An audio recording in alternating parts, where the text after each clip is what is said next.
നിങ്ങളുടെ favourite shows ഇനി ഒരിക്കലും മിസ്സാവില്ല. ഇപ്പോൾ C5 കാണും നിങ്ങളുടെ ഫേവറേറ്റ് ഷോസ് തികച്ചും സൗജന്യമായി. അച്ഛാ, പുതിയ വീടിന്റെ പണിയൊക്കെ എന്തായി? ഉടൻ തുടങ്ങും. അടിസ്ഥാനം ഉടനെ തുടങ്ങണം.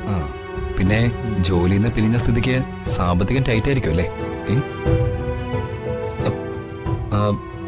അച്ഛാ, ഞാൻ സഹായിക്കാം. അച്ഛന് പണം എത്ര വേണമെന്ന് പറഞ്ഞാൽ മതി.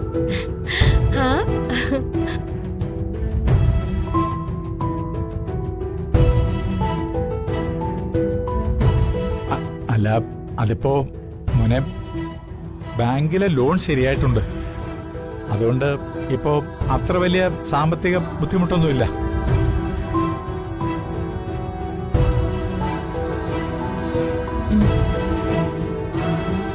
അച്ഛന് അഭിമാനക്കുറവെന്ന് തോന്നണ്ട. ഞാനും ഈ കുടുംബത്തിലൊരു അംഗമല്ലേ. എന്നെ ഒരു അന്യനെ കണ്ട് ഒഴിഞ്ഞു മാറ്റരുത്. ഏയ്, ബാങ്ക് ലോണും പലിശയും അതിന്റെ തിരിച്ചടവും ഒക്കെ ആയിട്ട് പിന്നെ വീട്ടു ചെലവും കൂടി ആവുമ്പോ അച്ഛന് പണത്തിന് ബുദ്ധിമുട്ടാവും. അത് ഞാൻ പറഞ്ഞപ്പോഴാ ഏട്ടൻ പണം തരാമെന്ന് സമ്മതിച്ചത്.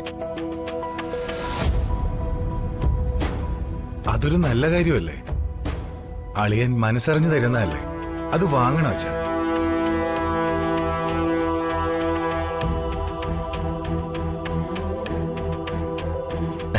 പുതുതായി വെക്കുന്ന വീട്ടില് 5 മക്കൾക്കും തുല്യ അവകാശമായിരിക്കും. അതിലൊരവകാശി വർഷ കൂടിയല്ലേ. ആ നിലയ്ക്ക് പണം സ്വീകരിക്കാം.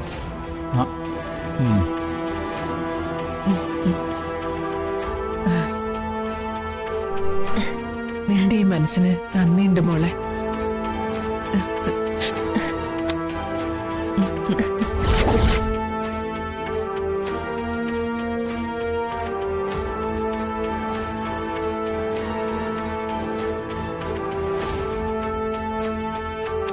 പക്ഷേ എന്തായത്? നിന്നെ ആരും ഉമ്മ വയ്ക്കുന്നത് എനിക്ക് ഇഷ്ടമല്ല. അമ്മയല്ലേ എന്നെ ഉമ്മ വെച്ചത്. മറ്റാരും ഉമ്മ വയ്ക്കാതെ ഞാൻ സൂക്ഷിച്ചോളാം. എന്താ രണ്ടുപേരും കൂടി ഒരു കുശുകുശുപ്പ്? മാധവ, വിക്രം തരുന്ന പണം ധൈര്യമായിട്ട് വാങ്ങിക്കാം. വേണ്ട,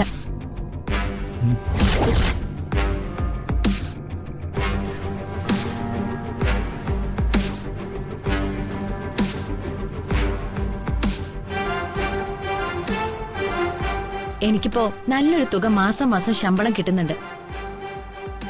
മോളുടെ ചികിത്സാ ചെലവ് ഒഴിച്ചാ ബാക്കിയെല്ലാം മിച്ചമാണ്. ആ പണം ഞാൻ അച്ഛന് കൊടുത്തോളാം. എന്നെ ഒരു അന്യനായിട്ട് കാണുന്നോണ്ടല്ലേ വന്ദന ചേച്ചിയുടെ പണം നിരസിക്കുന്നത്? അല്ല, ഞാൻ കൊടുക്കുന്ന പണം കൊണ്ട് തികയാതെ വന്നാൽ ഞാൻ നേരിട്ട് വന്ന് വർഷയോടും വിക്രമനോടും പണം ചോദിച്ചോളാം. മതി, ധാരാളം മതി. ചേച്ചി എന്റെ ഭർത്താവിനെ ഈ കുടുംബാംഗമായിട്ട് അംഗീകരിച്ചാ മതി.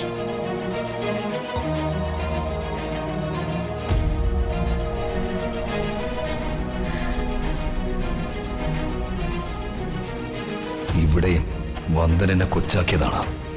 പണത്തിനു വേണ്ടി വന്ദന വന്ന് എന്റെ മുമ്പിൽ മുട്ടിലിടുന്ന അവസ്ഥ ഉണ്ടാക്കും ഞാൻ. ഡൗൺലോഡ് ചെയ്യൂ C5 ആപ്പ്. കാണൂ എല്ലാ എപ്പിസോഡുകളും സൗജന്യമായി.